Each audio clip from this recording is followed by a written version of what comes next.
नमस्कार, आप देख रहे हैं जे प्राइम भारत और मैं हूं आपके साथ ज्योति कनौजिया। आइए रुक करते हैं खबर की ओर। दिल्ली सरकार की मंत्री आतिशी ने कहा, हमारी एक मीटिंग हुई जिसमें दिल्ली के अलग अलग इलाकों जैसे राजेंद्र नगर, मुखर्जी नगर, नेहरू विहार से कई बड़े कोचिंग हब के छात्र मौजूद थे। हमने छात्रों की चिंताओं को सुना और उनसे फीडबैक लिया कि अगर हम कोई कानून लाते हैं तो उसके क्या पहलू होने चाहिए। छात्रों ने कई मुद्दे उठाए, कोचिंग संस्थानों के इंफ्रास्ट्रक्चर का मुद्दा, कोचिंग संस्थानों की फीस का मुद्दा, बेसमेंट में अवैध रूप से चल रही लाइब्रेरी को सील कर दिया गया, लेकिन अब उनके पास पढ़ने के लिए कोई जगह नहीं। हमने छात्रों से वादा किया है कि उनकी अल्पकालिक और दीर्घकालिक समस्याओं का कोई ना कोई समाधान निकाला जाएगा। हमने कोचिंग संस्थानों के रेगुलेशन के लिए एक कानून के बारे में बात की है। इस कानून का मसौदा तैयार करने की प्रक्रिया में यूपीएससी अभ्यर्थियों और छात्रों को भी शामिल किया जाएगा। देखिए, अभी हमने एक बैठक करी थी जिसमें दिल्ली के अलग अलग हिस्से से जो मेजर कोचिंग हब्स हैं, जिसमें राजेंद्र नगर, मुखर्जी नगर, नेहरू विहार, वहां से कई सारे स्टूडेंट्स आए हुए थे। हमारे दिल्ली सरकार के सारे सीनियर अधिकारी, जिसमें एजुकेशन डिपार्टमेंट, एमसीडी के ऑफिसर्स, लॉ डिपार्टमेंट, सब वहां पे मौजूद थे। फायर डिपार्टमेंट वहां पे मौजूद था।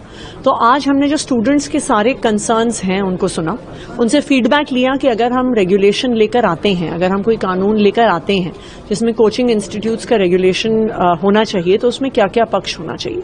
स्टूडेंट्स ने कई मुद्दे सामने रखे।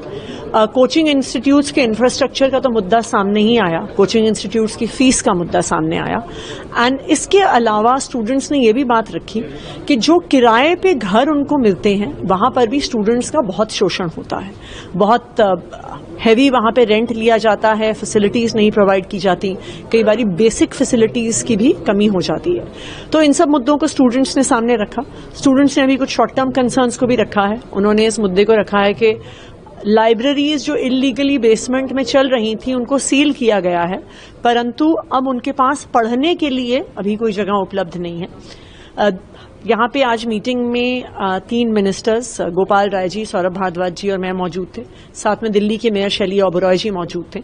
हमने स्टूडेंट्स को ये प्रॉमिस किया है कि उनकी शॉर्ट टर्म और लॉन्ग टर्म दोनों ही समस्याओं का कोई ना कोई समाधान निकाला जाएगा। अभी जो स्टूडेंट्स बैठे हुए हैं, अभी भी धरना दे रहे हैं, स्ट्राइक पे हैं, उन लोगों के लिए कोई आपने उनके थ्रू मैसेज दिया कि उनसे कुछ अपील करें या बातचीत करें कि धरना खत्म करें, उनके सुझाव? देखिए, इनमें से कई स्टूडेंट्स ने हमें कहा भी वहां पे आने के लिए, तो हम जरूर आजकल में किसी समय उन स्टूडेंट्स से भी बात करने चाहेंगे, क्योंकि इन सब स्टूडेंट्स की समस्या का समाधान करने के लिए दिल्ली सरकार, अरविंद केजरीवाल जी की सरकार प्रतिबद्ध है। और इसीलिए एक लॉन्ग टर्म सोल्यूशन के तहत एक कोचिंग इंस्टीट्यूट्स के रेगुलेशन के लिए कानून की हमने बात करी है।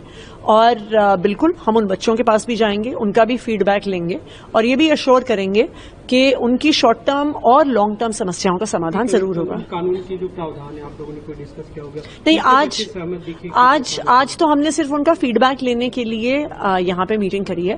कानून को ड्राफ्ट करने का प्रोसेस तो अब शुरू किया जाएगा, लेकिन इस कानून की ड्राफ्टिंग के प्रोसेस में ये यूपीएससी एस्पिरेंट्स और स्टूडेंट्स भी शामिल रहेंगे।